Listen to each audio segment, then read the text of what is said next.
Hello and welcome to Discover Joyous Love. I am your host, Anita DeFrancesco, and I bring this program to you on my webcam on Mondays, but it can be searched. You can go to my YouTube channel at Anita DeFrancesco or Tantra Wisdom, and you can find the shows there, the archive shows. Anyhow, today's topic, episode number 14, we're going to be talking about relationship sabotage and how we, with our emotions that haven't been processed, or the emotions that are traumatized, the traumatized emotions living in the body, how this can creep up into a healthy relationship or a new relationship, and how we can sabotage it with just a little bit of things, a little bit of psychological, things that get in the way. But there's always help for this, and of course, in order to help yourself, you want to seek out the proper therapy, the proper counseling. Now, I'm a psychotherapist, a love and relationship coach, and I can be found in Philadelphia, AnitaDeFrancesco.com.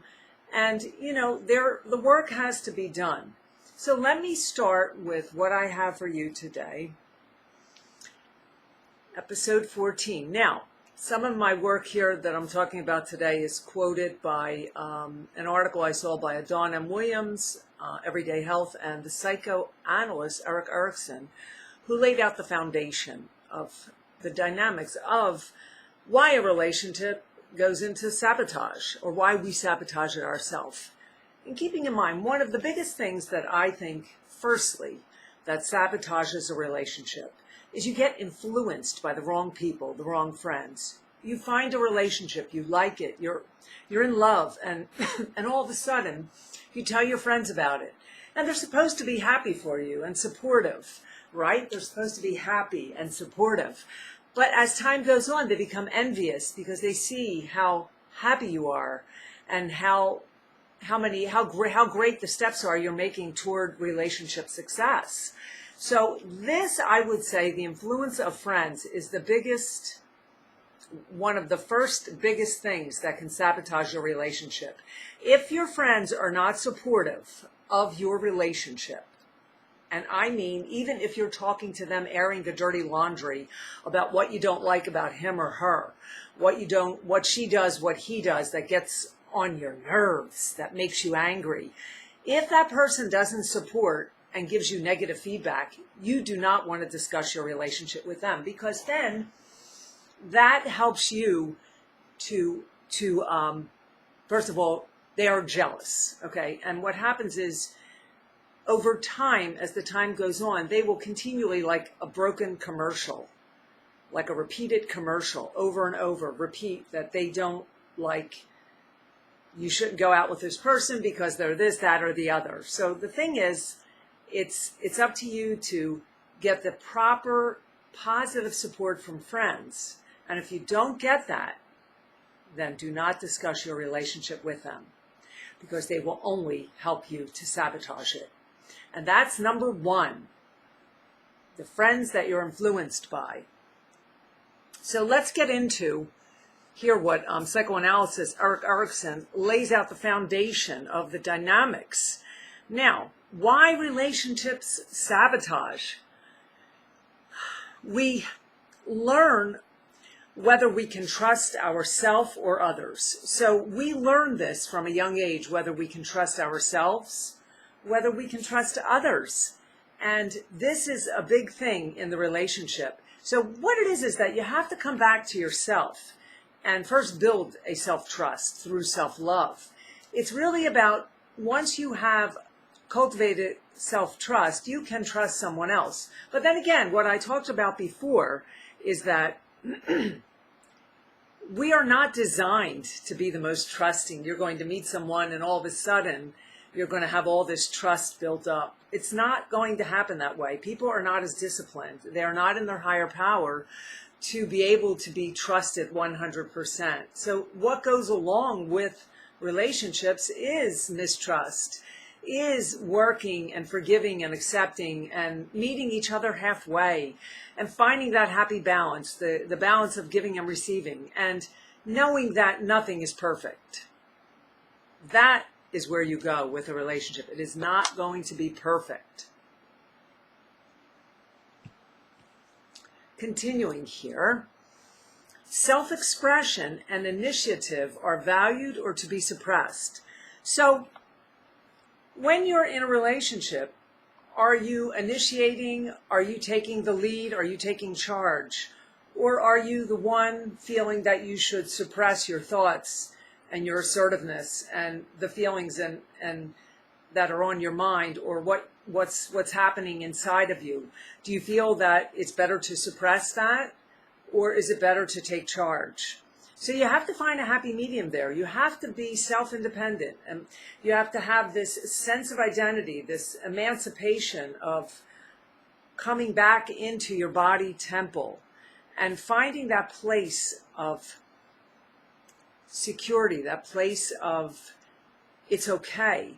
And once you understand the balance of your own homeostasis within your own body, then you can realize that you can have that voice. You can open up and speak your mind. It is not okay to suppress your thoughts. It's just a time and a place as to when to bring these thoughts or words out in the relationship. You always want to find that time and place. So what I suggest is to build this altar, this place where two people come together and they have a serenity moment and they are able to discuss what it is they need more of, what it is they want to let go of, what they like about what's going on between the two of them. So that's where you need to go with that instead of suppressing it. You can make a list, make the notes, write everything down, what it is that you want to talk about. We learn to feel worthy or confident or ashamed and guilty of who we are. So worthy or confident or ashamed and guilty.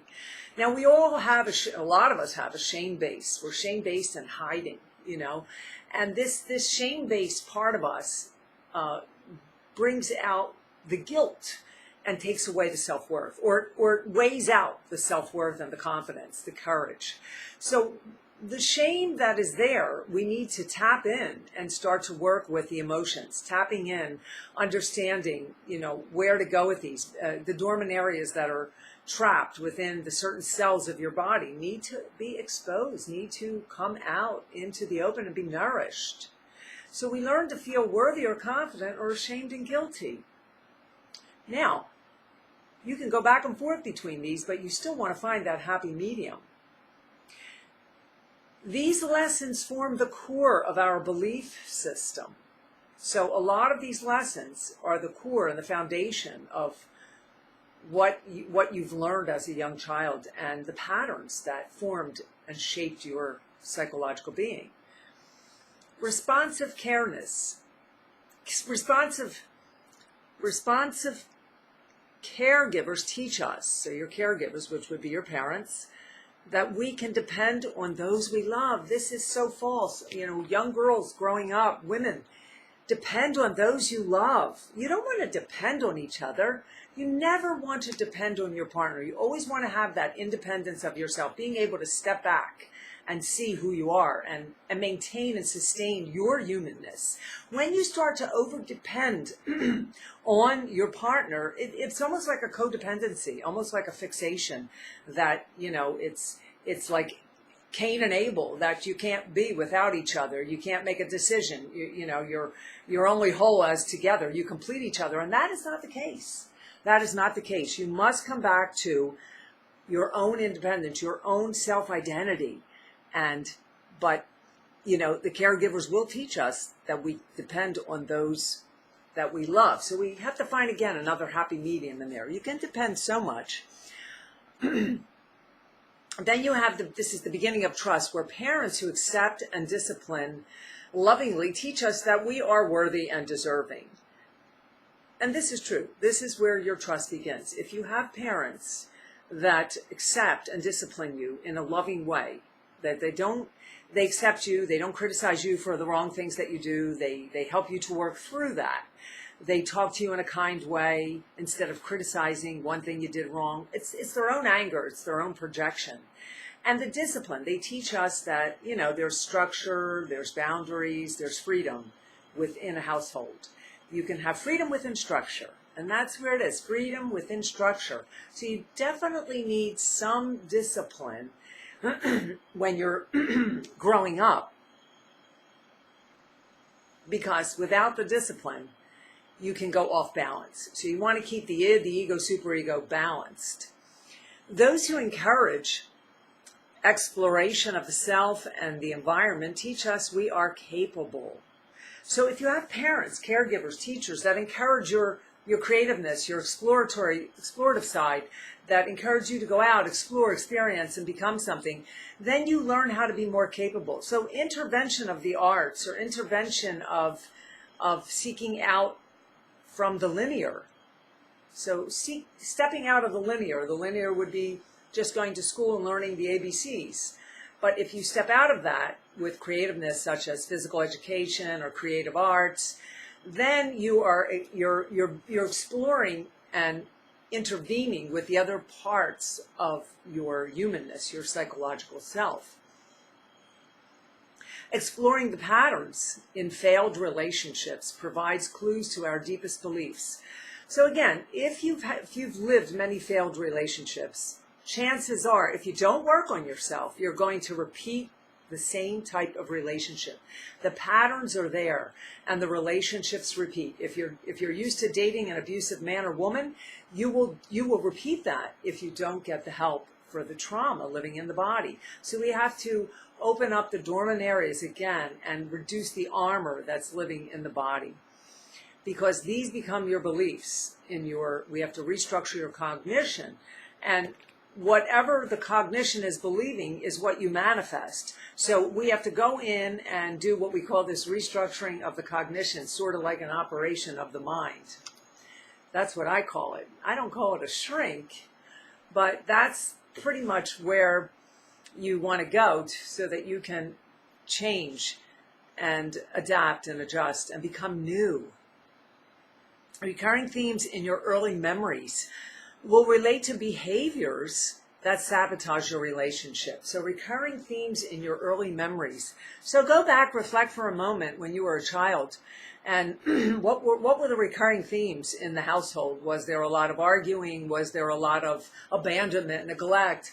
Did your parents fight and one run out and one stay? Or was there always this kind of bullying at school? Or the early relationships that you were in when you started to date, were they that way? Were they neglectful? Were they abusive? Were they selfish, and you dated a man or woman, a boy or girl, we'll say, and they just wanted to take from you, the takers in life, the perpetrators that come in and they want to just feed off of you. I call them vampires. Well, you have to look at that and look at that comes and look back at your childhood. So again, we all need to do the work, and this is where it is, the psychological work. So we're going to come into, for a moment here now, these were just some of the reasons that why relationship sabotages. And but let me give you some other reasons here. Now, you go into a relationship, you meet someone great, you like this person, everything is super about them, but you have these unrealistic expectations. Women expect sometimes from a man perfection from their partner. I see a lot of that women expect this perfection. And they tend to get this OCD about it. They want the man to be perfect. As if they're perfect? I don't know. And it's vice versa. And a lot of time men, they want the perfect woman, the perfect body. She has to have the perfect, physique and everything, or the perfect career. So these unrealistic expectations can dampen and sabotage your relationship. So go into a relationship with love and spirit rather than expectations. And other expectations like, hey, are you going to be with me forever or not?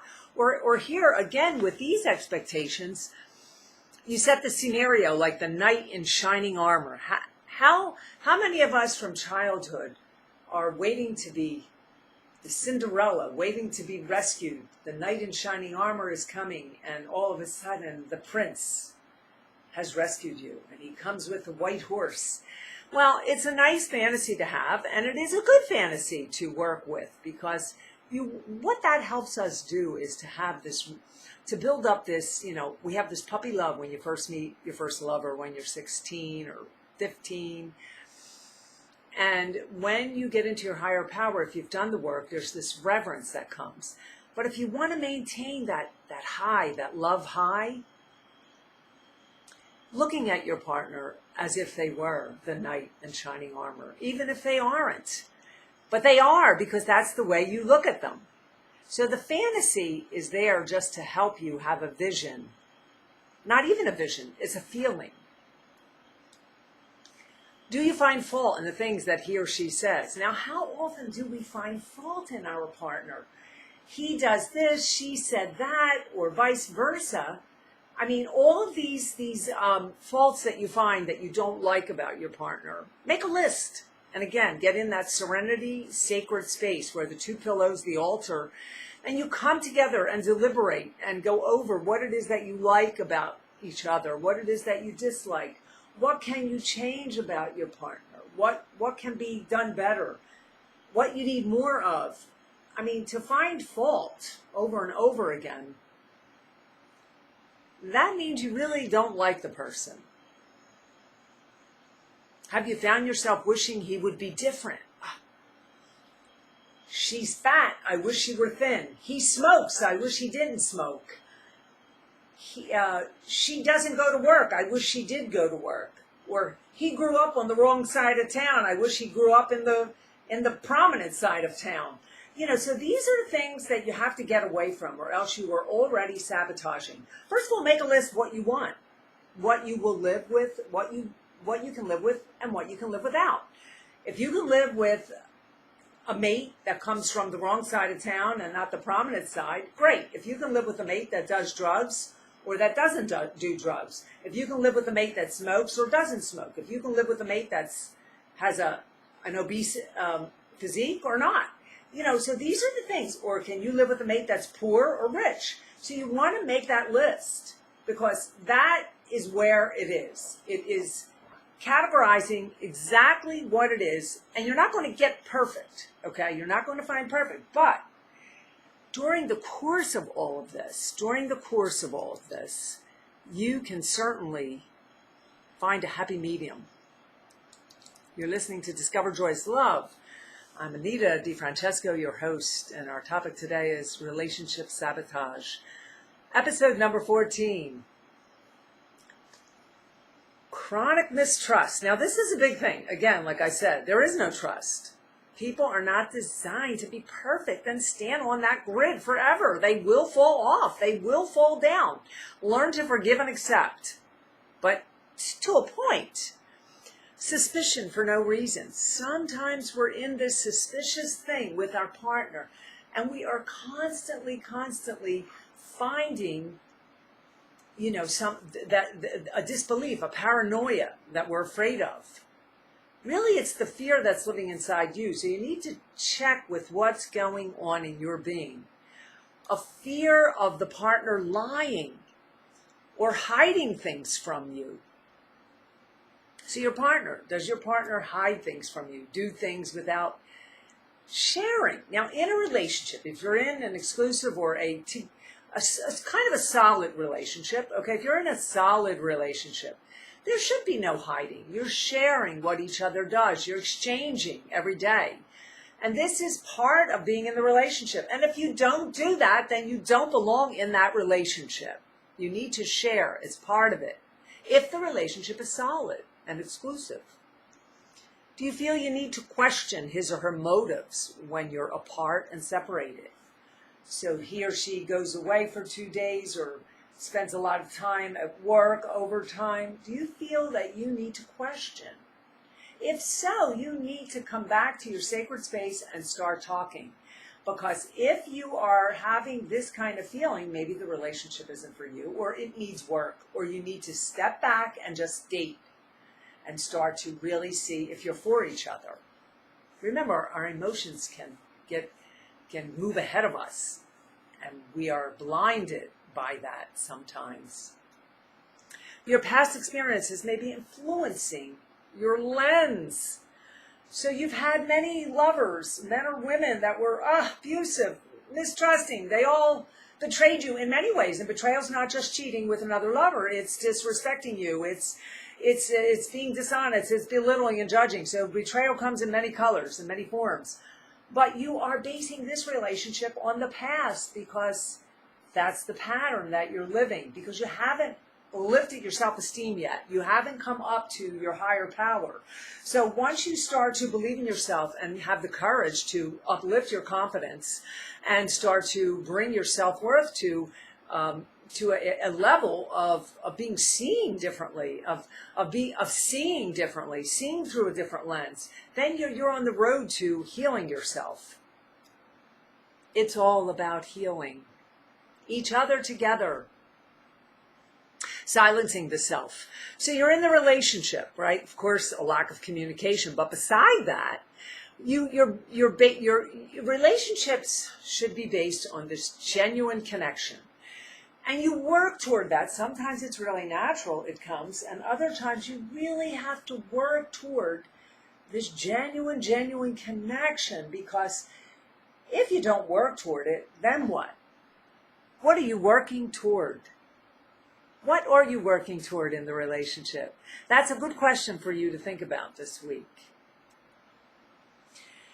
Be free to the self to respectfully express the needs and feelings. So each of you should be able to be free in the relationship. Again, like I said, structure, boundaries, and freedom within a relationship. So you should be able to express your feelings naturally and fluently in the way that you want to.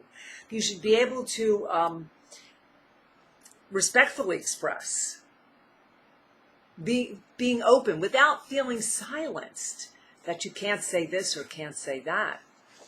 So, do you hide your feelings or opinions, is the question, from your partner? And why? Are you afraid to say something because you'll be judged? Oh boy, that's a betrayal. Or you'll be pointed the finger at, oh boy, that's belittling. Or you'll be attacked psychologically, emotionally, right? Because you had a feeling or opinion. Or they're going to leave you because all of a sudden you have a voice. I've been there. Or you fail to ask for what you want, right? It's not about who wears the pants. It is not about that.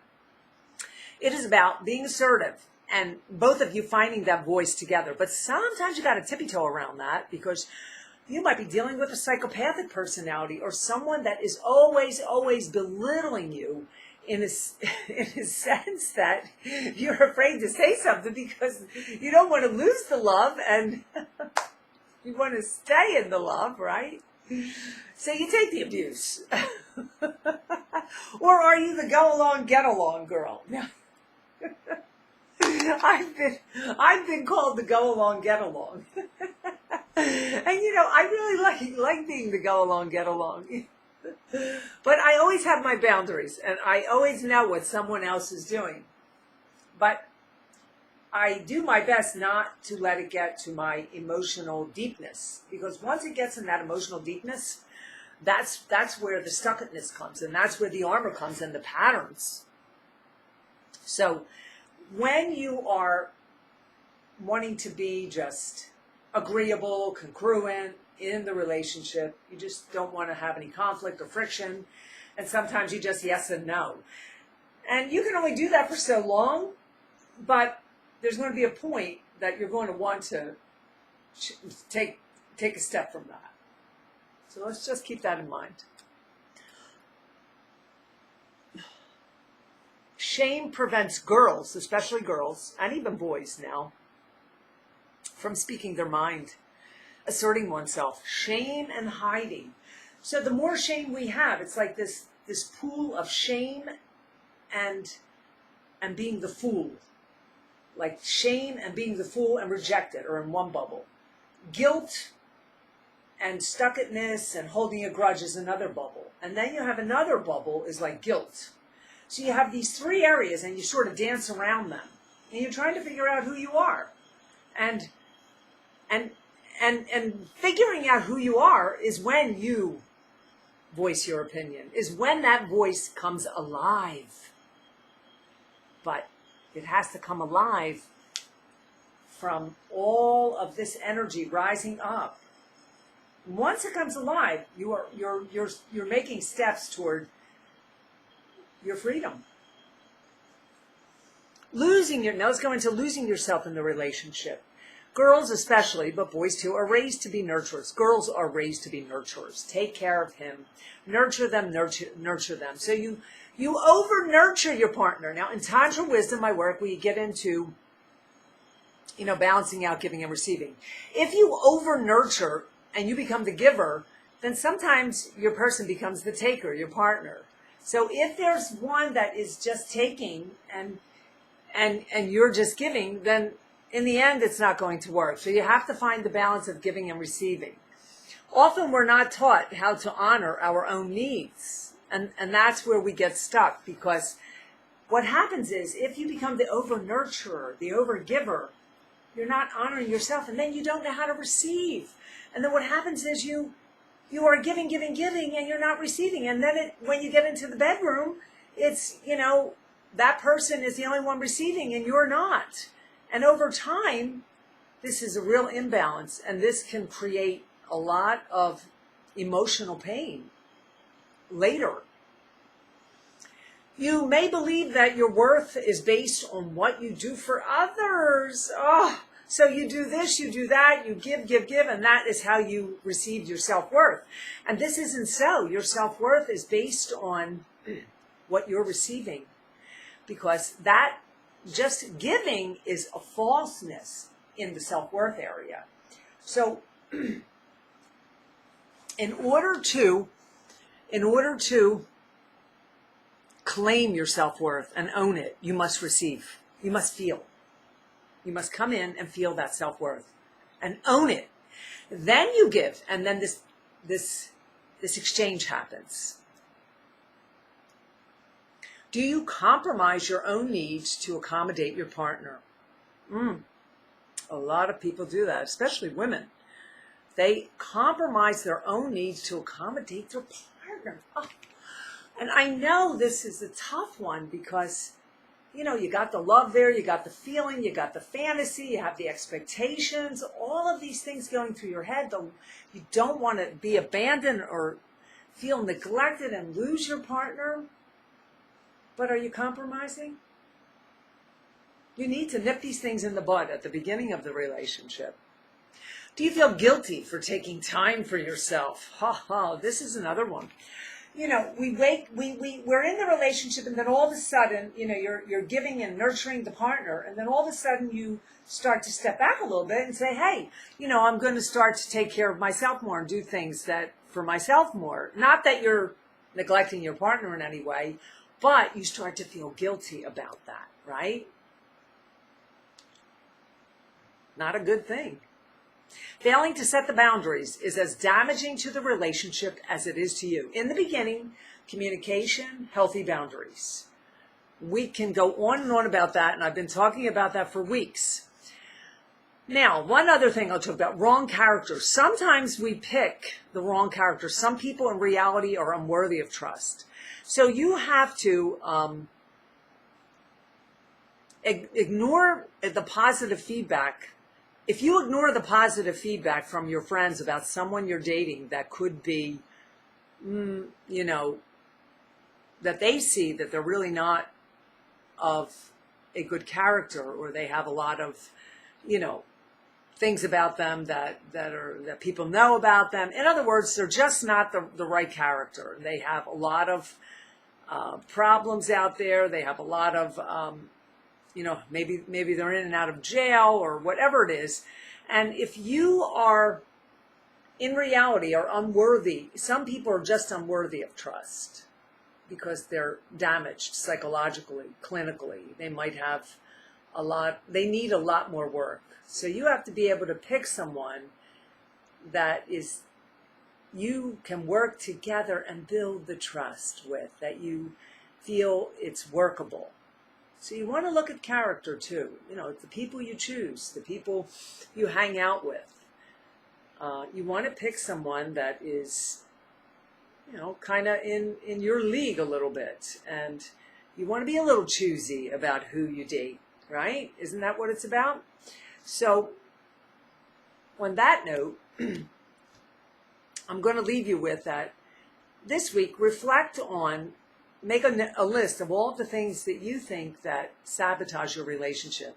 And then those are the things that you want to start to work on about yourself. How do you help yourself from relationships, from sabotaging your relationship? Number one is to seek out counseling, psychotherapy like myself, love and relationship coaching, Tantra wisdom. You want to begin to work on yourself first and then work together with your partner, if indeed that you believe that this partner is the one you'd want to be with for the long term. So you can help yourself and to healthy and better relationships. Thank you for tuning in to Discover Joyous Love. I've been your host, Anita DeFrancesco. I can be found at tantrawisdom.com. And I also have a true crime book called the DonnaGentileStory.com. You'll have to read that book. It's about a woman who was silenced, and it gets into these topics about relationships and men and women and how we sabotage ourselves through resilience, through fear, through a number of things. Have a great day.